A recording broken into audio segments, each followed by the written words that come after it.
Hey, and welcome back to Northern Chris. Doing a few upgrades to the Scrambler. Hasn't ran in about 4 years. So as you can see, it needed some front tires. Those ones are pretty bald, so I ordered some new ones just for the fronts. Give me some better grip. So the first step, remove the old rims and tires. Fortunately, this electric drill not quite strong enough. Try to see if any of them would budge. Nope. Move to the air gun.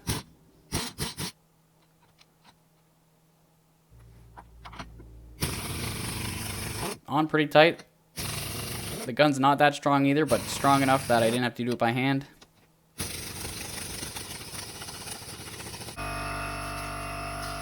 So once they're loose, I could use the Ryobi and undo the lug nuts.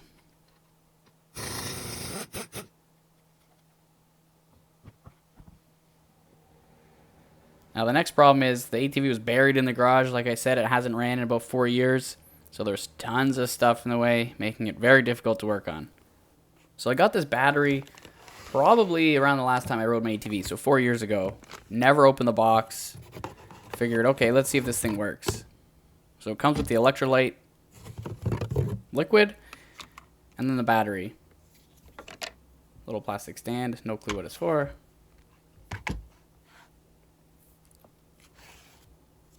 So what you do is you remove that seal at the back. Then you take the electrolyte package, and it has these little tinfoil covers over the top that puncture when you flip it upside down. So as you flip it, each one of those opens up and it slowly drips in. Never seen anything like this. Pretty neat idea. Typically I just buy a battery that's already off the shelf ready to go.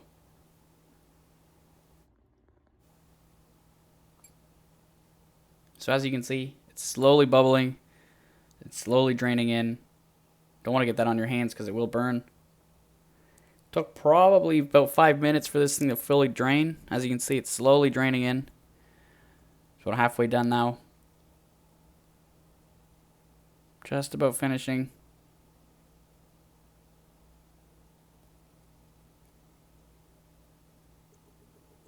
There we go. A few more drops. You can hear it.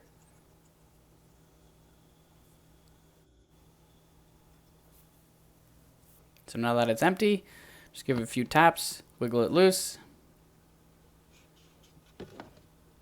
Take a quick peek. You can't really hear it in the video, but you can hear it bubbling, making a bit of noise as it's reacting with the plates inside the battery.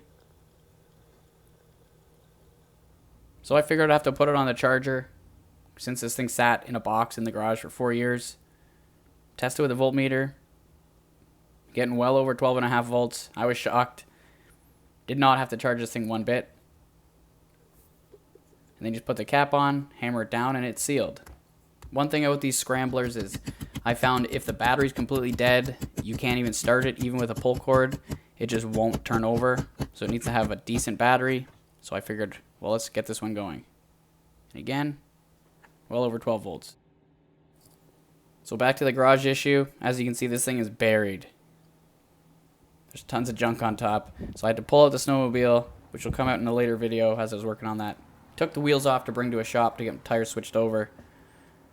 So unfortunately I had to wheel it out with the jack like this, which made it that much harder. Slowly making it, I had to make this wood ramp because the driveway where it meets the garage, very uneven. So now that the garage is emptied, I have to switch the snowmobile where the ATV was, right there where the tank is. So again, had to push it in over those ramps.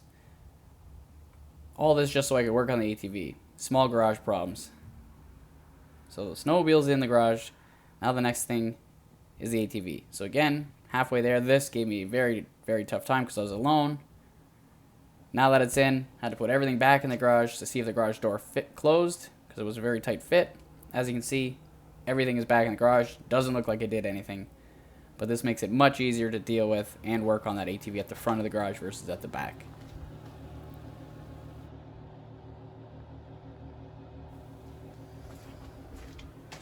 So the next step is ripping this thing apart. Carb needs to be cleaned, change the spark plug, change the oil, change the fluids. Just some routine maintenance because, like I said, it's been neglected. So you take off the little hood.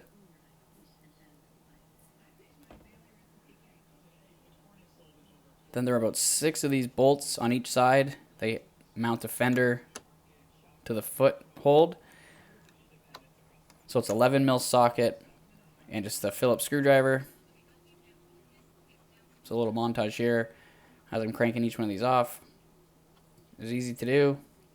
It's just time consuming just to get to the spark plug and carburetor. Have to rip this whole thing apart as well as the gas tank.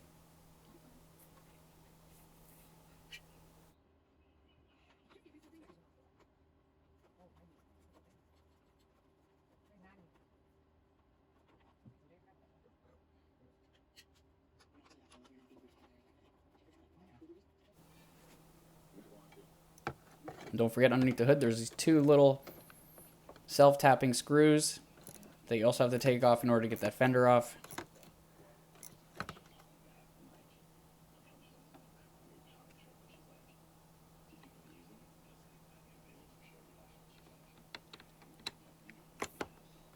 Once that's done, pop off that plastic cap. There's a little torque screw in there. You have to remove the shifter knob in order to get the plastics off.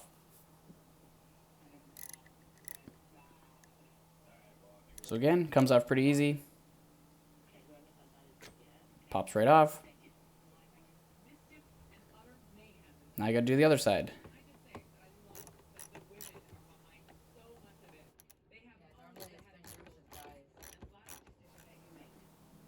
So once that's done, you can unscrew the gas cap so the fenders will slide over top of the tank. And then in my case, there's the choke as well as 2 plugs for the key and the shift dash, which gear you're in. So you have to make sure you're gonna hook those. And once that's done, this fender should eventually pop off. So there we go. It's finally off. A couple more screws holding the gas can on. Then you gotta unhook the fuel line. Make sure the fuel is shut off. That's the little fuel pump there. So once the gas tank's off, I can finally see the carburetor.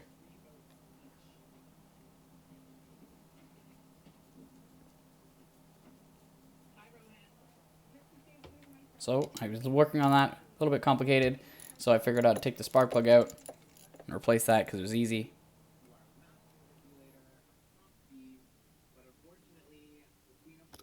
As you can see, it's a little dirty, but not too bad. Figured I'd replace it since I'm already in there. Put the new one back in, and then tighten it back down.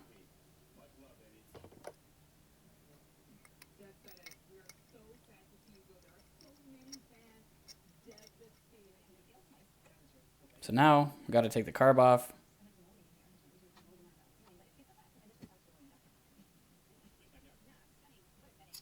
So you got to undo the bolts that hold it to the air filter. And I switched gears because that was difficult, so I figured I'd replace the front brakes. They weren't too bad. This little screw here, I wasn't sure what it was for, but then I realized it stops the pin from sliding, so you have to remove that little screw in order to slide the pin all the way over in order to get the brake pads off. Again, 2 bolts holding the front caliper on. Pretty easy to take off. One there and the lower one, a little bit harder to see.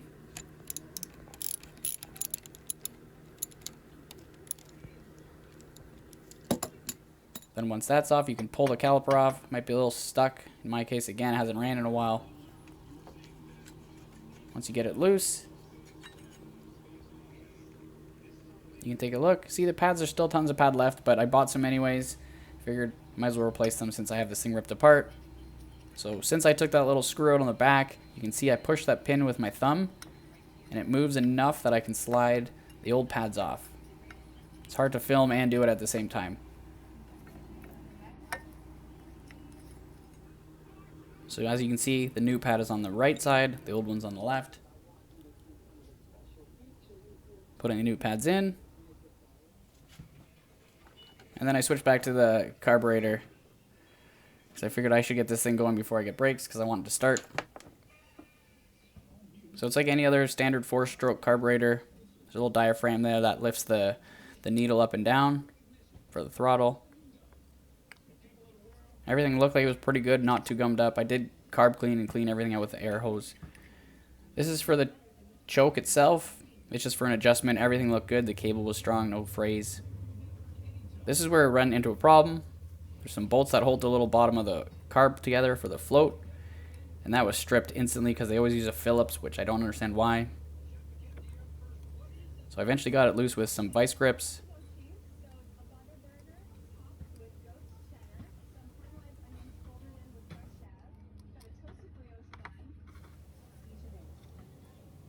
So it wasn't coming apart pretty easily, so just give it a few whacks with the back of a rubber screwdriver just to crack the bowl loose. There's no fuel at all in it. Gotta watch out for the gaskets, make sure you don't rip them. I didn't have a carb kit, so I had to be very careful that I didn't wreck anything. So as you can see, a little bit dirty. It smelled really bad, like Varsol. So carb cleaner, spray all the holes. Clean it up very well. Put it back together. I don't have much of the video, unfortunately, of me cleaning the carb. But just reassembling now. Take the intake boot. I had to take that off in order to get the carb out. So it's all reassembled at this point. At least the carburetor. There's just a mess of tools everywhere. So make sure you keep your workspace tidy. So here's the part where I go to start it for the first time in 4 years.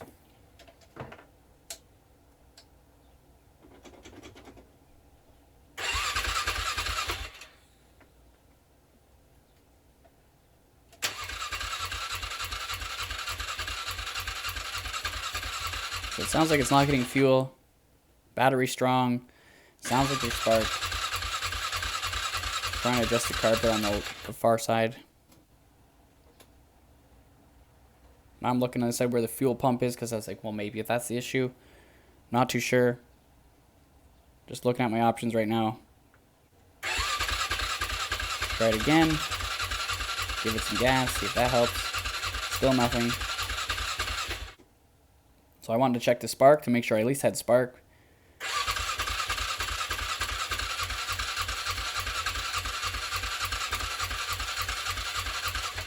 Still won't turn over.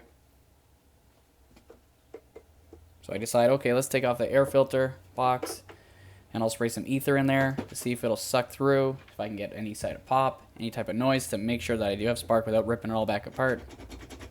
So it's in neutral.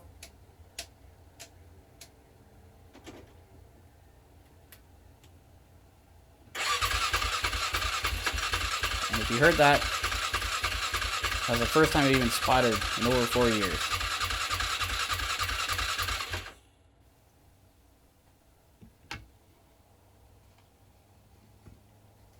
So here I am spraying some more ether, some starter fluid on just the air filter, just to see if anything will go through to get it to fire over. And you can hear it actually did start, and then nothing again. So I said, okay, it has compression, it has spark, it has to be fuel. I just cleaned the carb out, it wasn't that bad. So then I decided, okay, let's take apart the fuel pump. Maybe it's the fuel pump. A lot of little bolts holding this thing on. I've never taken one of these apart before. Cracked it loose. It looked like there was some old dirty gas and air in that. So I just put it back together. Don't have a video of it, but there it is. Finally started. So pumped. It's finally running. I think it just had an airlock in the fuel line. So the next step, changing the old dirty oil. As you can see how black this is. Has been changed in a long, long time. I changed the filter, plug, greased it all up. Put the front fender back on. I have the new tires now back from the shop. Had to put the tires and bolts back on. But these have way more grip. I won't get stuck nearly as easy. With these tires, as you can see, the rear brake had no fluid in it. So I figured I'd top that up too while I was working on this.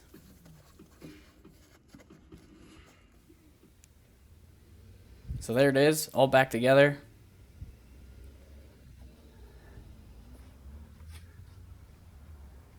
Ready to go. Next step, I need to install a plow temporarily because I bought some property, which will be in a later video, and I had to make a mounting plate because this ATV wasn't really meant to be plowing or winching, so I had to make a custom plate, if you will.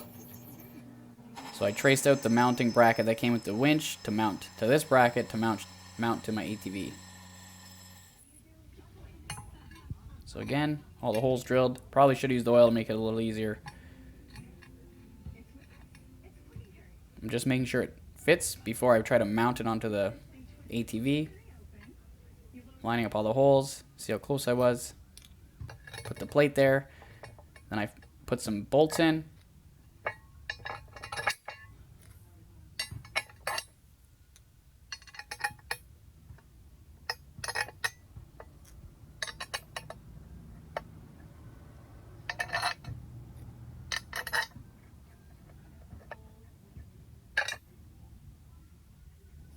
As you can see, they all line up. No issues there. So I just had some U-bolts. They're very cheap. Probably wouldn't want to winch this thing out of the mud. But just to lift and lower the plow, these will work temporarily. I will be removing it and fixing it and painting it and make it more permanent. But for now, I needed this fixed by the weekend. So there you have it. Don't have any video, unfortunately, of the winch being installed.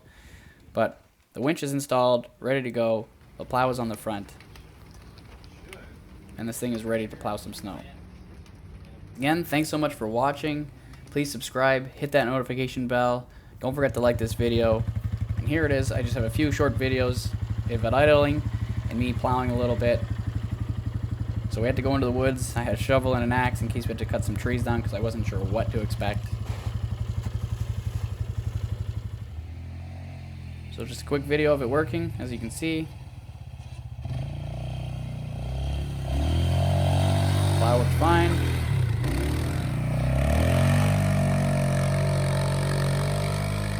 So again, thanks so much for watching. This is Northern Chris.